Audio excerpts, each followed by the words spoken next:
I don't know how many people here have. Has anyone here ever lived in a big city?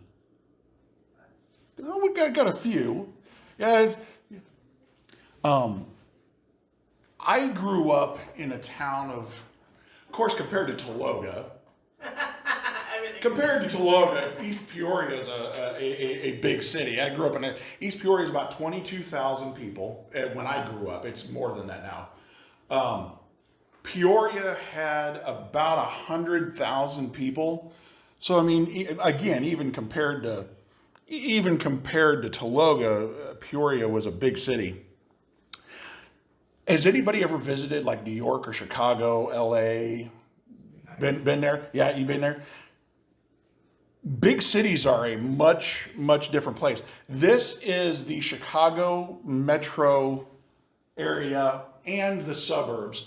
Metro kind of it goes out to where you see Oaklawn over here and about where 294 goes north. Kind of the limit of the city ish. Like Oklahoma City. You go to Oklahoma City, the city limits are actually way out, especially if you go in Northwest Expressway. The city limits are way out there. There's like nothing out there. It's still, farmland still. But this is where I went to culinary school at. Scotty's going to bring up the next picture. And you're going to see up here, Michigan Avenue is right here. The green right here, that is Michigan Avenue. And then look over here, Moody Bible. I've got it all highlighted in green over here. Maybe that wasn't the best color.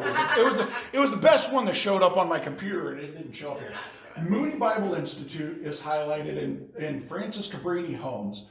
Right in between those two is where my culinary school was. It was literally 7 blocks off of off of Michigan Avenue. Zoom in again. And this street right here is LaSalle Drive. I would take the bus in on the LaSalle bus, and I would get off at Moody Bible Institute. Ironically enough. God trying to say something, right? I would walk across the campus of Moody Bible Institute and follow that green street up Chestnut Street. That Chestnut Street did not look like that when I was there. When I was there, that was an alley at best. You didn't walk that alley because the culinary school is this building right here. Literally right behind that's Sedgwick that runs behind the school. That was not a park. That was Cabrini Green Projects, one of the worst neighborhoods in Chicago, right behind the culinary school. You didn't walk Chestnut Alley by yourself. That's a big no-no because it's dangerous. But what we discovered as culinary students, the gangsters didn't bother us. Yeah. You want to know why? Because we carried really big chef knives and a bag full of them. They didn't mess with us too much because we were chefs and we knew how to use a knife. I'll fillet you. I'm telling you, I'll fillet you. But they, in all seriousness, they didn't mess with us. They actually had a lot of respect for us as we did for them. It was one of those mutual respect kind of things. We respected the guys, mostly guys. We respected the guys, and they respected us. We didn't mess with them. They didn't mess with us. They tore that Cabrini Green out shortly after I graduated and turned that into it's what's now is the Francis Cabrini Homes. Way better than the projects that were there. Wow. Whew. Yeah, because it just like it was like walking in. As I've been to Mexico and some of these other countries now, I compare it to walking into a third world country. It is a different lifestyle. It is so much different than what we experience here in small town America. It is big city life is you follow the rule, don't look, don't make eye contact, and don't talk to anybody. You don't. It's a ward. It is. It's a ward. It's just you don't make contact with the outside world. There is a serious lack of an interaction among people. And as I was thinking about it, it's like an extrovert's worst nightmare, because there's a whole bunch of people, but I can't talk to them. I can't talk to anybody. But then again, it's our best dream, because there's a whole bunch of people there. Then I got to thinking about introverts. Well, it's also their dream come true, but also their worst nightmare too. Number one is their nightmare because there are a ton of people there, but it's their best dream come true because they don't have to talk to anybody. It is a different world. There is a serious lack of interaction among people in the big cities. You mind your own business. You don't look at anybody. You don't make eye contact with anybody, and you don't talk to anybody. The diversity in the big city is, and in the project Cabrini Green, when you say projects, you immediately think African American. It wasn't just African Americans in the projects. It was black, white, Hispanic. It was all of the above. Cabrini Green was so bad because there were different gangs in those homes. That's why it was rough, because they were having gang wars over turf. In big cities like Chicago, the poor, the homeless, the downtrodden, the junkies, the addicts, the rich, the celebrities, the middle class, the working families, the single, the married, everything is all wrapped up into one, which begs this question. How hard is it to love someone who is unlovable? It's a trick question. That is a trick question, because no one is unlovable. That is the truth, is that there is no one that is unlovable. Even when you throw all of these people into one place at one time. And yes, you can even throw the divisions in there to Democrat, Republican, Independent, Libertarian, whatever other constitutionalist, whatever other political party you want to throw in there.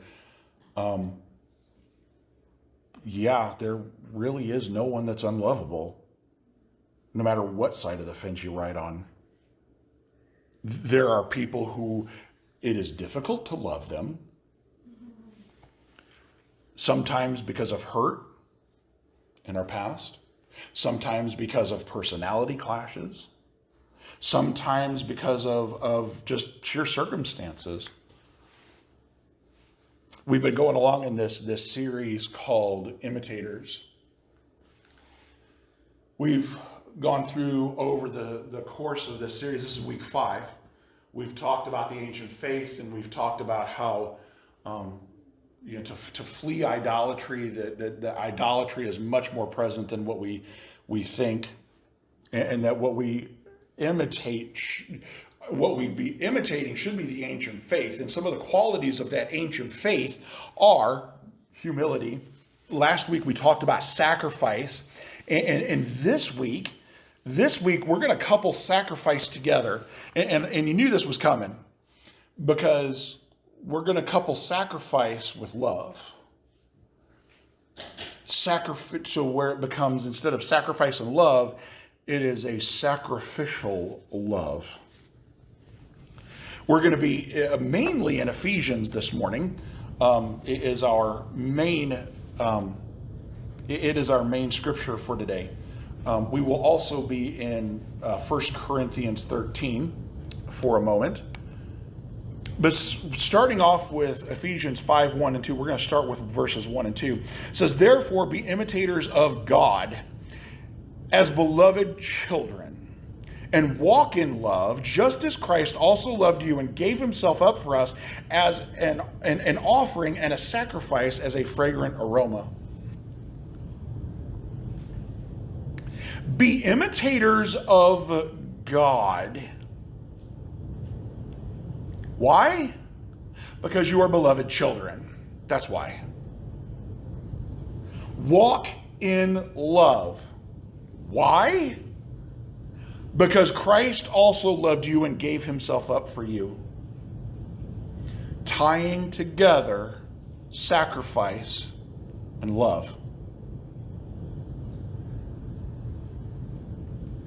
An offering and sacrifice to God as a fragrant aroma. Be imitators of God.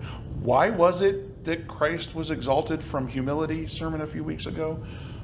Because he humbled himself. That's why he was exalted. Because he was humble. He had humility. In that act of humility, he sacrificially gave himself up. It is a sacrificial love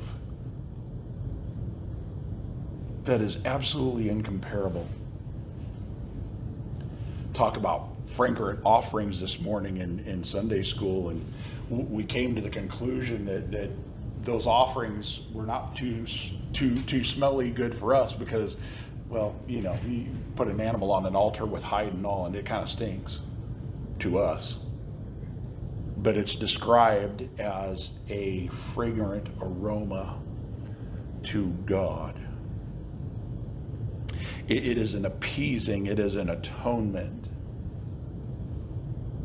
See, spiritual growth, we try to focus. What we do is we take these qualities like sacrificial love and giving and humility. We take these qualities and we try to pursue these actual qualities rather than just simply letting these qualities become a part of who we are. We try to just go after the behavior when in all actuality what we need to be pursuing is the correct worldview. And when we pursue the correct worldview, what follows will naturally come behind it. Spiritual growth should be taking us to a place of ancient faith. That faith that is ancient, that has been around since the beginning. Another aspect of the ancient faith is not just humility, but sacrificial love and giving. And that doesn't necessarily mean that we have to die on every hill. We have this notion that in this culture of death that we exist in now, we think that we have to die on every hill. We have to make every case that is before us. We have to combat every argument. We have to contradict every lie and speak truth to it.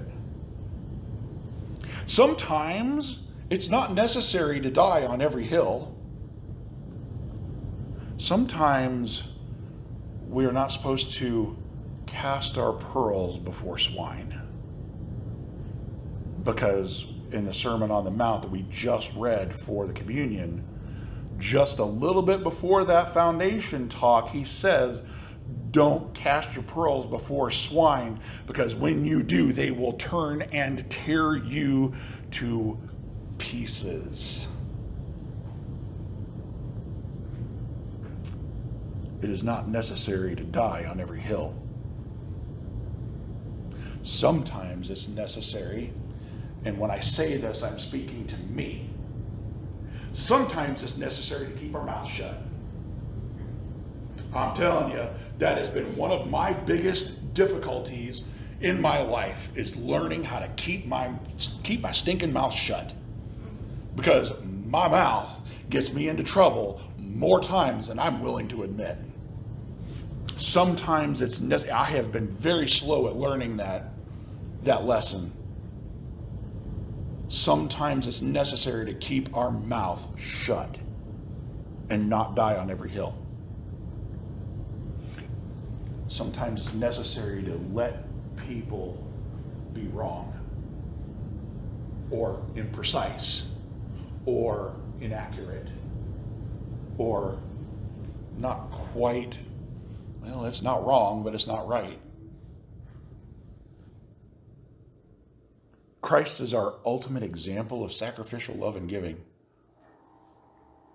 It's not about works. It's not about earning salvation. Sherry said it perfectly this morning. She was talking about a salvatory. God is there. We don't have to run to him. We can't run to him. We can't. It's not about works and earning salvation. This is about how we see the world around us. This is a spiritual maturity issue. This is about growth. 1 Corinthians 13, verses 4 to 8a. You're going to hear this at any wedding.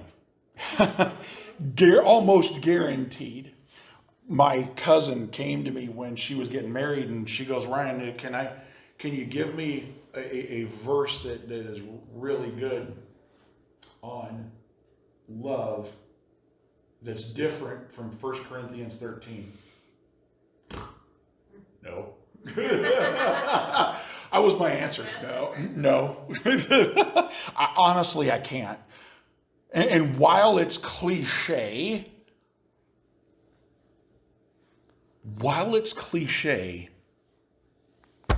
it is true. It doesn't just apply to marriage, because as a matter of fact, Paul here is talking to the Corinthians because what do they have? They have a love problem, a serious love problem. Back in chapter 11, they're taking the Lord's Supper, and again, now we need to keep in mind that how they took the Lord's Supper was not how we take the Lord's Supper now.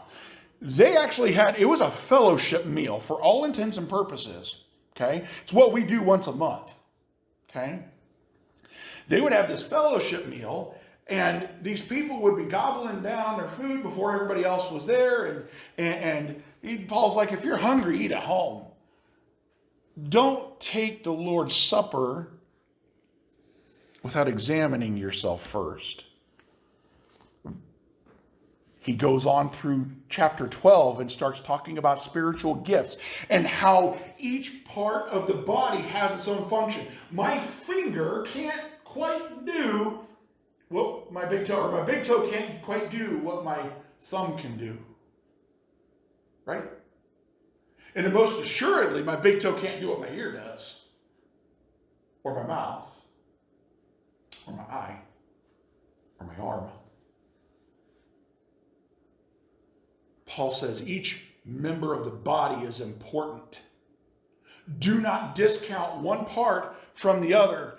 This is why when I go through to thank people for VBS, it is not just the volunteers, and I try to specifically address that every time, because it is not just the people who are here that are important. They are. Trust me, we can't do this without people being here. But it is also the people who are not able to be here, who are not gifted to be here, and are gifted in other areas. Trust me, we rely very heavily on the prayer warriors for VBS, camp, and all of these other things that we do to cover us and bathe us in prayer. It's one thing that Jody struggles with. She won't be upset that I use her as an example, but she struggles with this because she doesn't feel like she's a part of the congregation. I said, Jody, you are as much or more important than anybody because you have all the time in the world to bathe this thing in prayer. You are vital to what we do here. Nobody is unimportant in this thing. And then Paul goes on from this talk on spiritual gifts and then talks about love. How appropriate. And Sherry's right. It isn't just about marriage. It can be applied to that, but it is not just marriage this applies to. So let's read this. You probably know this by heart. Love is patient. Love is kind and is not jealous. Love does not brag and is not arrogant. Does not act unbecomingly. It does not seek its own. Is not provoked. Does not take into account of a wrong suffered. Does not rejoice in unrighteousness, but rejoices with the truth. Bears all things, believes all things, hopes all things, endures all things. Love never fails. But if there are gifts of prophecy, they'll be done away with. And he goes on, talks about tongues, he talks about knowledge, that all of these things will be done away with eventually.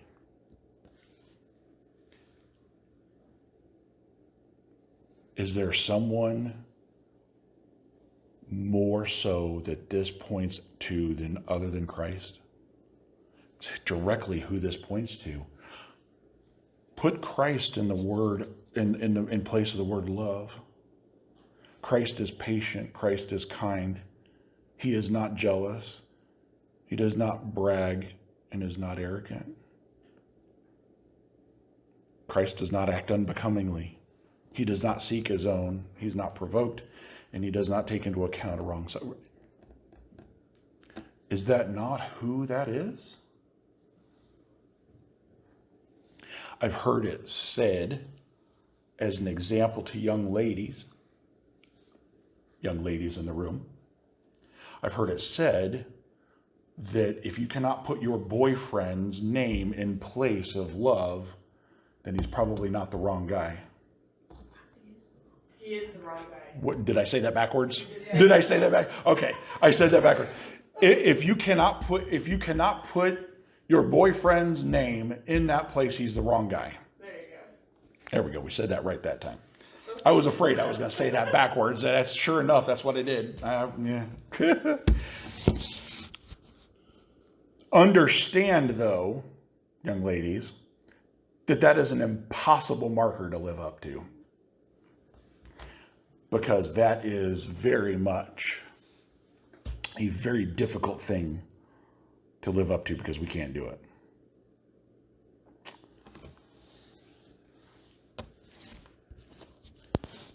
This is about the sacrificial love and giving of God. It is the reason, hear me on this, it is the reason a Christian can turn and love others. Yes, even the difficult ones. It is because God loved us first. That is how we can turn and love difficult people, because God first loved us. Luke 1:77, to give to his people the knowledge of salvation by the forgiveness of their sins. We know we are saved because we've been forgiven, and when one knows just how much that they've been forgiven, they can then turn and forgive much. At the tail end of the Lord's Prayer, it talks about forgiveness. God will forgive how you forgive. Because let me tell you, when you know how much you've been forgiven, you will be able to turn and then forgive others. Because you know just what that cost is. We live as Christians with the cross and an empty tomb constantly in our sight. I use John 13 a lot, but this is not about washing feet. Yeah, we go through this act sometimes. It was done at my ordination when I was ordained. My mentor, he sat down, literally washed my feet. This is not about washing people's feet, okay? This is about having the attitude of a servant. That is why John 13 is so important. Because even the master of the house did not come to make other people wash his feet. He turned and washed other people's feet. And if the master does this, how much more so should we? Last week, we talked about not making other people stumble and being careful and cautious not to make other people stumble, and that we should sacrifice our own wants and desires first. Let me go back. Let me go back to Ephesians 5, verse 3. But immorality or any impurity or greed must not even be named among you, as is proper for saints. Does that sound familiar? It's that idolatry thing from last week that we talked about. And there must be no filthiness or silly talk or coarse jesting, which are not fitting, but rather giving of thanks. For this you know with certainty, that no immoral or impure person or covetous man who is an idolater has an inheritance in the kingdom of Christ and God. Flee idolatry. Again, I'm telling you, it may not say those words, flee idolatry, but it is there over and over and over and over and over again. Flee idolatry. Why is it that the idolater has no inheritance in the kingdom of Christ and God? It's because they're worshiping and serving idols. That's why. Yes, even if they are deceived into it. That is a hard teaching, is that we can be deceived into it. That is why we have sin on earth as it is in the first place. It's because Eve was deceived into it. But we are responsible. We are responsible for what we believe, despite what we're taught.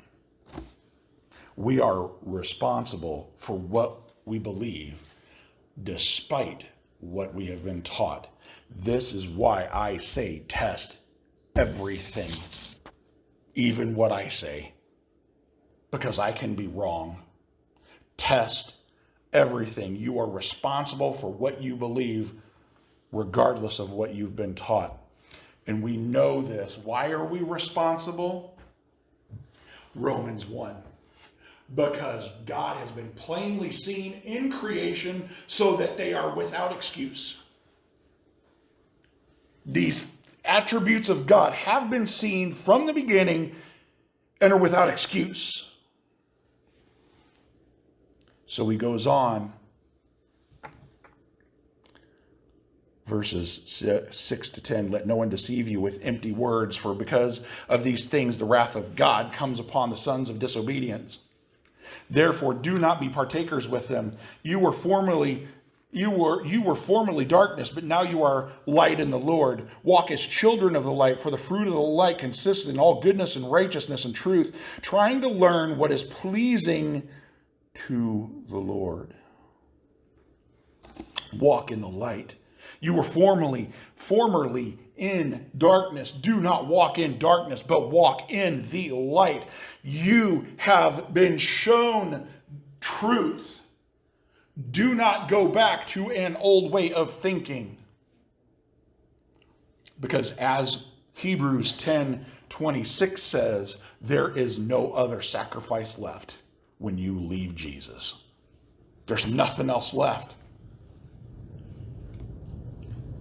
Be ready, be willing to walk in the light and sacrificially give at any given moment, not necessarily dying on any hill, not necessarily dying on every hill.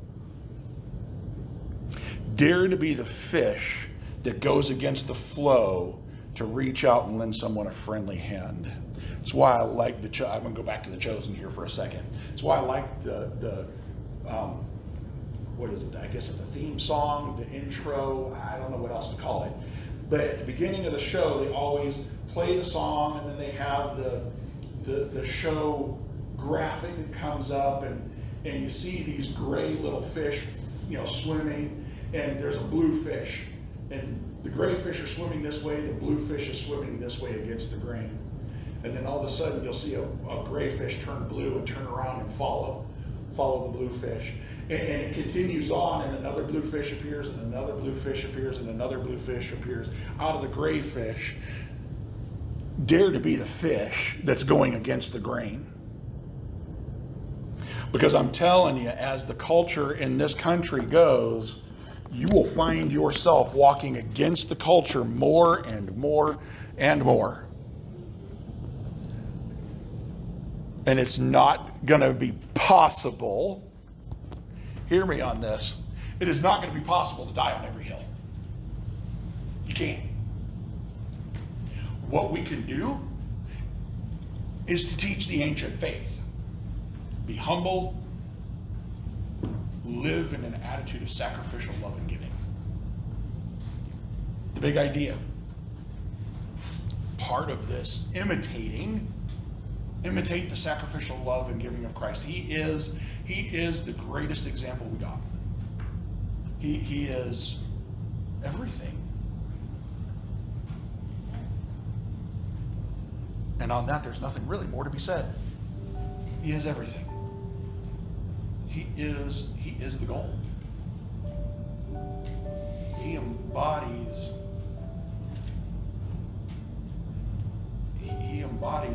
this salvation that is of the ancient faith that was there in the beginning. When Adam and Eve in chapter 2 are joined together as man and wife, a prophecy of Christ in the church is in the uniting of Adam and Eve. It is in Genesis 3:15, where it is prophesied that Christ will strike the head of the serpent and crush it, and it will bruise his heel. It is in Genesis 15:5 and 6, where God takes Abraham out, and Abram at the time, and says, I will make your descendants like the stars. And it was counted to Abram as righteousness because he believed God. It is there. It is the ancient faith. It is since the beginning. It is there. And our spiritual maturity should be taking us to that place.